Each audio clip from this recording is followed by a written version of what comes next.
Robert Rachad, merci de me recevoir pour notre sujet du jour qui est les cigares. Bah écoute, merci à toi, hein, parce que ça me permet de parler de ma passion aussi, donc Ah, c'est sympa, ouais, ça on a n'est l'air pas réunis intéressant. par hasard.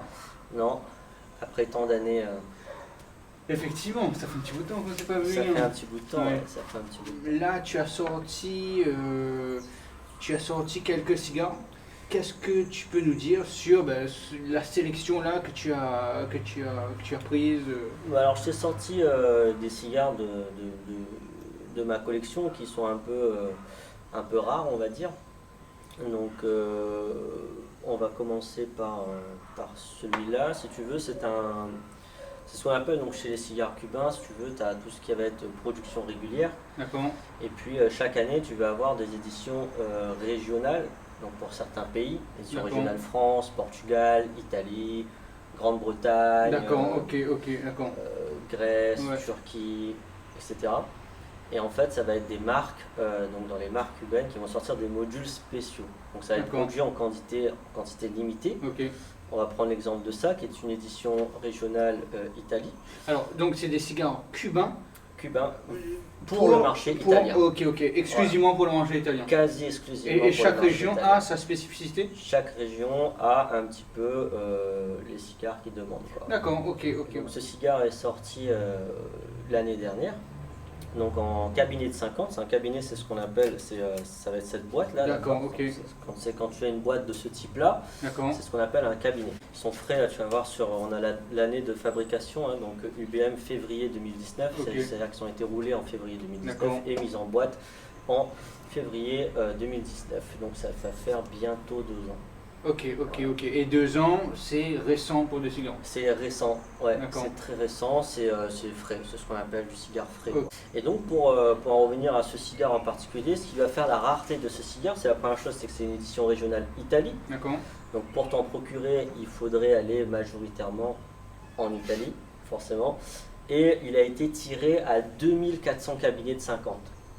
d'accord. Voilà, donc au total, dans le monde, tu as 2400 cabinets de 50 qui ont été produits, quoi. D'accord, ok, pas un de plus. Pas un de plus, Ok, pas un de ok. moins. Chez les cigares, là je vais parler en cigare cubain, tu vas avoir ce qu'on appelle la production régulière. D'accord. D'accord? C'est comme ce qui sort tout le temps, quoi. Ouais. Tu as plusieurs marques, tiens, on a sorti 2 cigares là qui sont 2 cigares de production régulière. Cubain, Cuba. ok, Donc là on a 2 marques, tu as la Flor de Cano, qui est d'accord. une très petite marque, et tu as Vegas Robaina qui est une marque, pareil, c'est pas une grande marque, ce sont des très D'accord. bons cigares, mais c'est pas, Ok, pas les ok. marques les plus Ouais, connues. ouais. La différence entre ces 2 cigares, pareil, c'est que celui-ci c'est une production régulière qui est encore produite, et celui-ci c'est une production régulière, enfin ça a été une production Ouais. régulière, mais qui n'existe plus au catalogue cubain depuis 2012. D'accord. Donc ça a disparu du Ok, catalogue cubain. ok. Et en l'occurrence, celui-ci, c'est un cigare qui date de 1999. Ça, je te laisse apprécier la vieillesse et la. Ah ouais, il n'y a pas le même toucher que l'autre. Non, c'est Carrément. beaucoup plus. Tu vois, la feuille, comment elle a vieilli, Ouais. elle a quand même 21 ans. Et ça, pareil, si tu veux en trouver aujourd'hui dans le marché traditionnel, c'est-à-dire d'aller en civette et d'acheter, ça relève de l'impossible. D'accord. Voilà. Sauf si tu peux trouver un caviste, une civette perdue, qui n'est pas très fréquentée et qui peut. Ah, mais sinon, ça ne se trouve plus. Sinon, ça ne se trouve plus, ou alors il va falloir passer par des marchés privés. Donc, quand on allume un cigare, déjà on coupe d'abord ce qu'on appelle ici la tête du cigare. Donc, on essaie de ne pas enlever beaucoup, parce qu'il ne faut pas le guillotiner non plus, ça se respecte. Et on va procéder du coup à l'allumage. Donc, l'allumage, ça se fait avec un briquet à gaz en chalumeau ou une allumette, mais pas de briquet à essence, pas de zippo à essence, etc. Parce qu'on va donner des arômes qui ne sont pas naturels. Et quand on allume le cigare, on essaie de ne pas l'agresser. Donc tu vois, on va essayer de tenir la flamme à distance, à peu près à 2 cm. Et on va le chauffer tout doucement pour le laisser s'imprégner et toujours ne pas agresser la feuille de tabac pour ne pas brûler les arômes. Du coup, donc l'allumage peut prendre un certain temps. Ça ne s'allume pas comme une cigarette en 1 seconde. Voilà, on va essayer de faire chauffer uniformément. Donc Ouais, là, ouais. on est vraiment sur quelque chose de très âgé, hein. 21 ans, on parle de vintage. Il y a déjà Ouais, un cigare, ouais. passé 15 ans, on peut parler de vintage. D'accord. Donc chez le cigare cubain, plus il prend de l'âge, plus perds en nicotine, donc tu perds toute l'agressivité, là il n'y a quasiment plus de nicotine dedans. D'accord. Le cigare après il évolue, il se transforme. Donc, à part du coup ouais, les feuilles de tabac du coup dans le cigare, parce que je vois que à l'intérieur ce sont des feuilles roulées sur des feuilles. Qu'est-ce qu'il y a à part les feuilles du coup nicotine, tu me dis Il y a dans un cigare, donc quand on parle de cigare, attention je parle pas de cigarillos, etc. avec les trucs avec fil, ça nous on n'appelle pas ça cigare. Un cigare en fait c'est uniquement des feuilles de tabac. Ouais. 100% de feuilles de tabac. Okay. Il n'y a aucun additif. Les légendes qui disent qu'on trempe le cigare dans le whisky, etc. Il y a plein de légendes que tu peux entendre, etc. C'est n'importe quoi, ça n'existe pas. Si tu nous as présenté des cigares exclusivement cubains, est-ce qu'il y a d'autres cigares que des cigares pas cubains au final? Ça reste quand même la mecque du cigare, c'est la Terre Sainte. Tu peux faire ce que tu veux. Il y a des graines de tabac cubain qui sont plantées en République dominicaine, au Nicaragua, etc.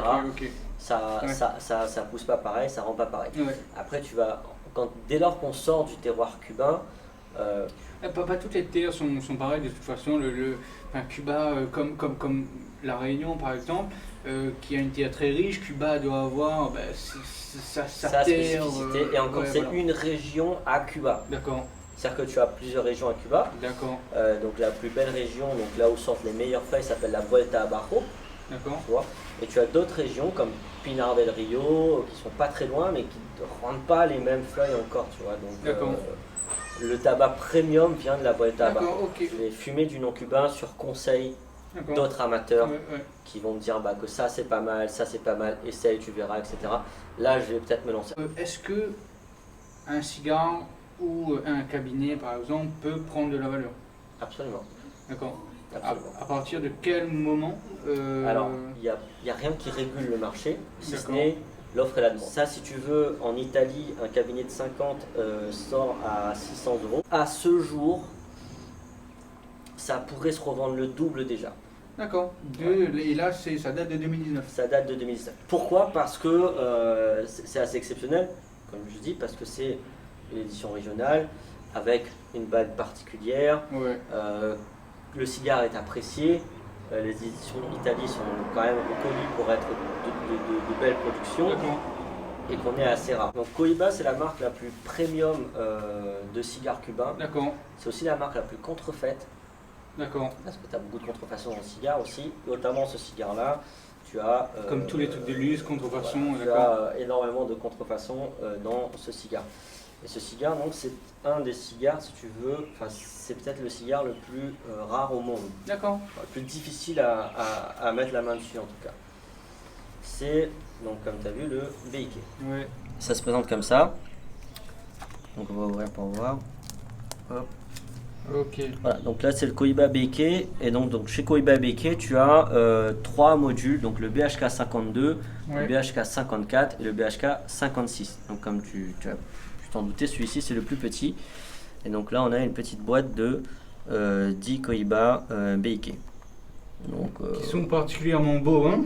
Ils sont très beaux et tu vas comprendre pourquoi aussi. C'est les cigares qui sont les plus select, quoi. C'est-à-dire qu'une boîte de BIK ne sortira pas avec un seul défaut. Ok.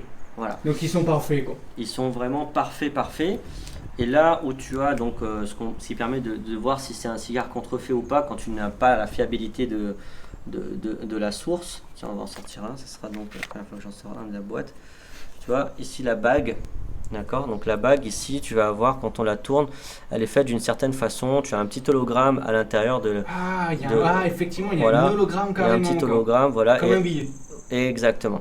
Donc cette bague-là, elle est vraiment impossible à contrefaire parfaitement.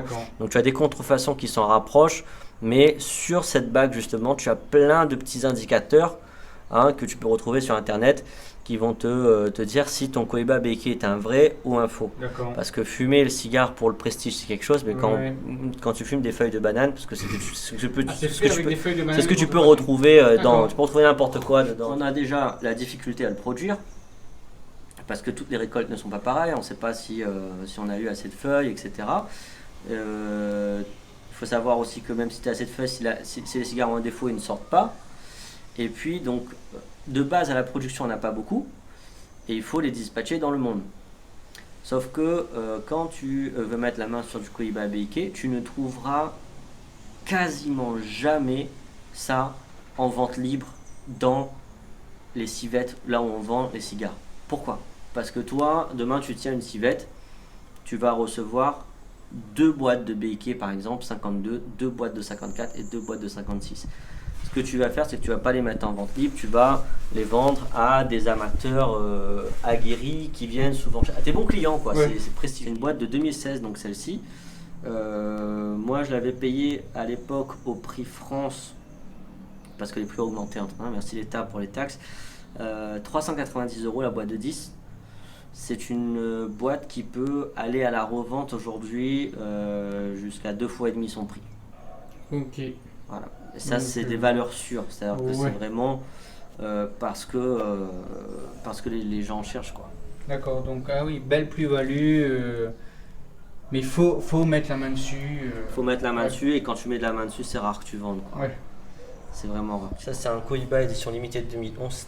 C'est le meilleur cigare que j'ai jamais fumé de toute ma vie. D'accord. Voilà, c'est-à-dire que j'en ai, quand je l'ai fumé la première fois, j'ai versé des larmes, quoi. C'est tellement d'émotions, etc.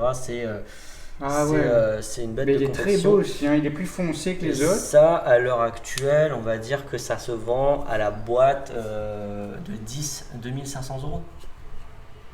Quand tu en trouves. Et puis, tu as aussi des gars qui font un petit peu ce business-là dans le monde. Ouais. D'accord. Ouais, Donc, comme toute, voilà. toute œuvre d'art ou tout objet d'investissement, quoi. Voilà, donc tu as des gens qui font ce business-là, et puis tu as aussi des sites d'enchères en Angleterre, en D'accord. Grande-Bretagne, etc. En France, c'est pas légal. En France, la vente de tabac par correspondance est complètement interdite. D'accord. Voilà, c'est illégal. Tu n'as pas le droit de te faire livrer du tabac, tu n'as pas le droit de commander, d'acheter du tabac par correspondance, et encore moins d'en vendre. Des cigares qui sont beaucoup plus vieux que nous. Donc on a un cigare ici de 1956. Quoi? 1956, ouais. Et ici, 1972. Là, tu peux voir hein, le cellophane qui est censé être transparent de base et Ok, complètement... ouais, la jaunie, ouais. Avec le tabac. Voilà. 1956. Et ici, c'est du 1972. Donc comme tu peux voir, c'est une ancienne bague et la bague est complètement excédée. C'est écrit Churchill dessus? Ouais, c'est un Romeo Giulietta Churchill. Donc c'est un module qui existe toujours avec donc la bague à jour. Et là, on est sur un cigare qui date de 1972. Donc au final, tant qu'il est bien conservé, ça peut se conserver ad vitam aeternam, quoi. Ça peut se conserver ad vitam aeternam, mais c'est pas dit que tu as encore des arômes, etc. Ça, c'est très aléatoire. Arshad, merci encore de m'avoir reçu ici, de m'avoir ouvert un peu les yeux sur ce monde, de m'avoir fait goûter un cigare d'exception et moi je pense te dire à très bientôt pour en savoir personnellement un peu plus sur le sujet. Bah, écoute, c'est avec plaisir, et puis peut-être que tu partageras un cigare en entier avec moi. Hein. Il est là ton cigare, hein. tu peux même le prendre en main. Ça c'est mon cigare ensemble? Ça serait un plaisir de te faire découvrir quelque Merci. chose. J'espère qu'on a pu vous éclairer un peu sur le sujet. Si vous avez aimé la vidéo, n'hésitez pas à liker et on se retrouve très prochainement pour une nouvelle vidéo Zot Investissement. Donc on vient de voir sur un cigare à toi qui a un petit trou. Voilà, il y a un petit trou juste là. Et ça, c'est le cauchemar de tous les amateurs de cigares, et c'est le cauchemar du cigare en lui-même. C'est ce qu'on appelle les termites, les mites, les bestiaux, les nuisibles du cigare. Ce sont des lasiodermes. Donc les lasiodermes, généralement, vont bouffer en fait... on fait un trou, ils vont bouffer le tabac, et ce qui rend le cigare après c'est fini, quoi. Là, ce cigare il est complètement mort.